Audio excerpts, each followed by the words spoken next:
Today I have a little bit of a weird one for you. I have an unboxing video that I'm combining with my Throwback Thursday videos. So I'm unboxing a movie that I want to do for Throwback Thursday. I ordered it from eBay, so let's get into it.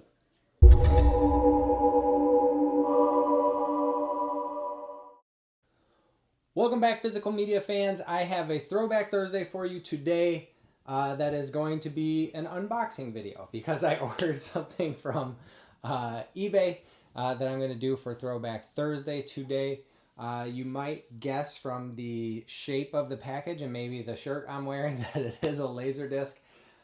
I, again, admit that I love Laserdisc. It's so much fun. I love the format. It looks great, comparatively for media of the time. Better than VHS, barely less resolution than a DVD. But I just love how the giant CD style discs, and I love the cover art. I use it as art in my TV room here. But I want to do it as an unboxing video because I just got this in after being on vacation. I came back and this was waiting for me. I can tell right away that I'm not a big fan of how the seller packaged this. I can actually see the Laserdisc in there. It's not taped up very well. The package looks like it's been crushed a little bit and damaged, which I guess, a seller can't help. But taping it up well and packaging it well does help with those things. So hopefully it's in the shape that I ordered it in, which I think was VG. Very good. So we'll see. Not everybody knows that these things are fragile and art. So yeah, they just put it in one of these record boxes without extra cardboard in there. When I package these, I put cardboard pieces on both sides. I make sure it's nice and tight in there. You can see this one. There's a little floppy in there. There's room for it to wiggle around. It wasn't taped up very well. That is a bummer. But luckily for me, it looks like this survived pretty well. I don't think it got any more damaged in the shipping. So let's take a look at the actual discs. As you can see, which I haven't mentioned yet, it had a sticker on it at some point. It is Dune. So this is David Lynch's Dune that was attributed to Alan Smithy at the movie theaters. This is from 1984. It has kind of a storied production history that I'm not really going to get into. I don't know that well. There is a weird mark on here. Hopefully this will come off. Yeah, it'll come off. It's just a little smear of something. Looks like dripped on there or something. But the movie stars Kyle MacLachlan as Paul Atreides. It has some great roles in it for Patrick Stewart, Dean Stockwell, Sting is in it. I can't remember who plays Baron Harkonnen, but that guy is great in it as well. I'm just going to set these behind here. So this is sort of David Lynch's vision for Frank Herbert's Dune.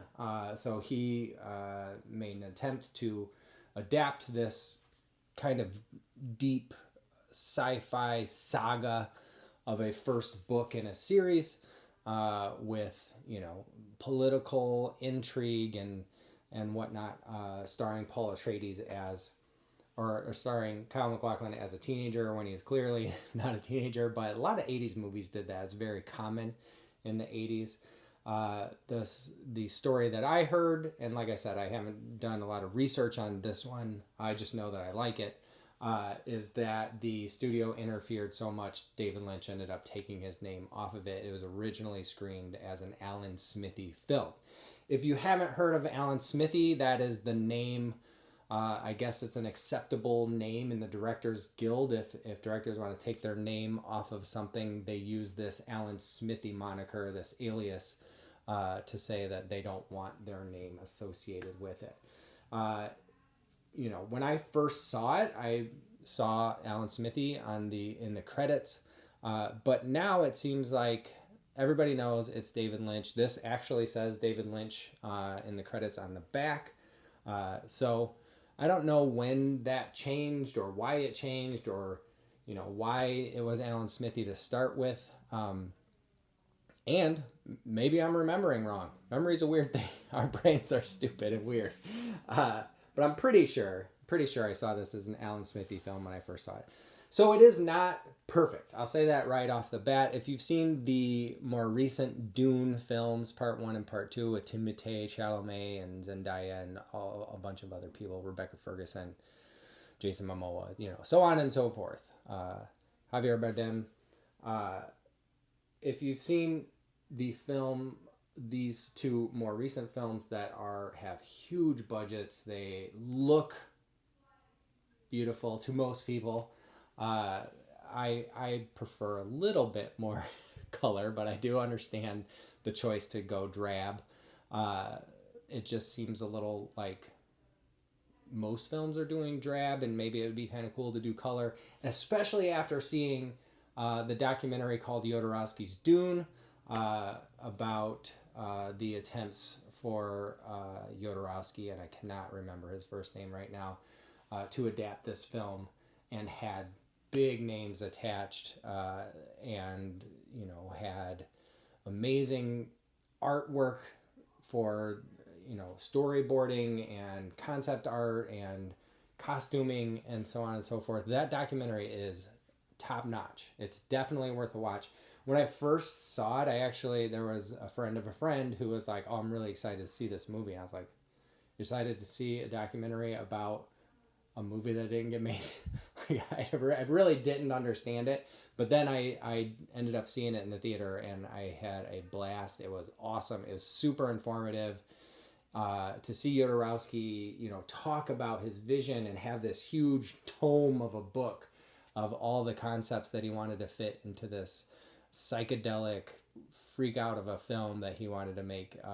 It really makes me want to have seen his version of Dune. That would have been excellent. But we had an auteur director who set his sights on it and tried to do the best he could within the studio system. And obviously it didn't come out the way that he wanted, but it is still worthwhile. I still enjoy it. I watch it every couple of years, probably.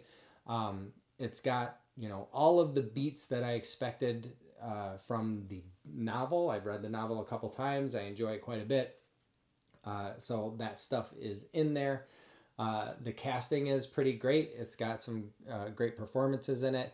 The Baron Harkonnen and his nephew Sting are just weaselly, awful, eely, gross, pestilent. I don't know. They have these sores. Baron Harkonnen has these sores on him. It's just gross.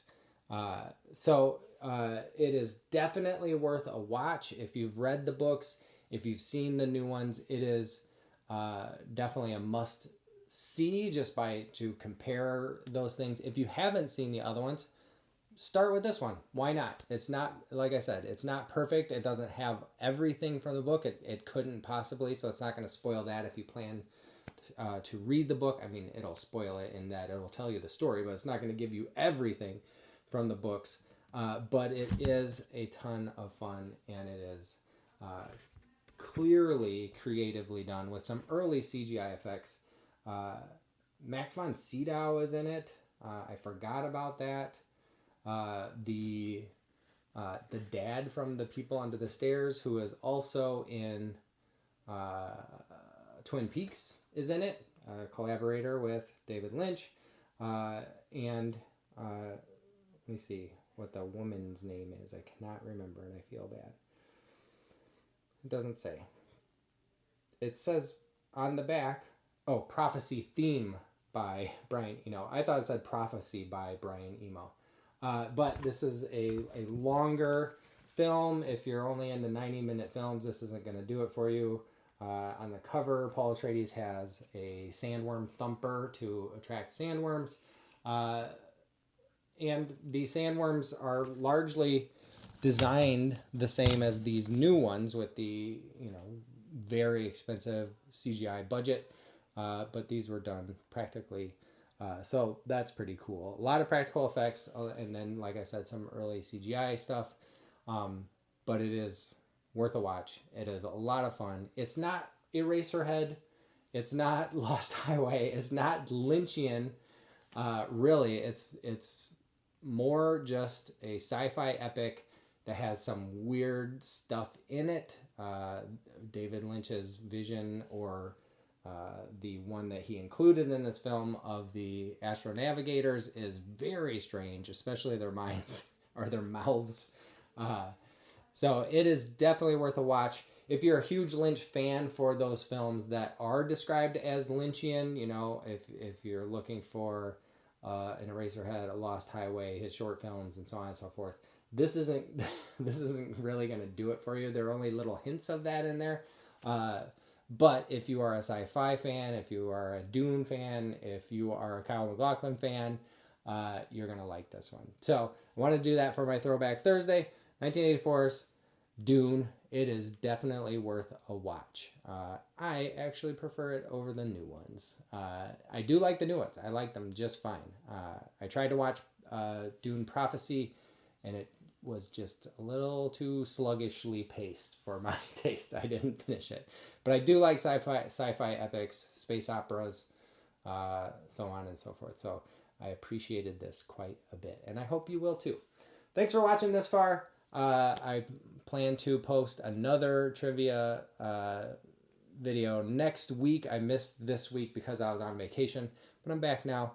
And thanks for watching. If you want to like and subscribe, I would appreciate it. If you don't, that's okay too. I will see you the next time I post, or you'll see me the next time I post. Thanks.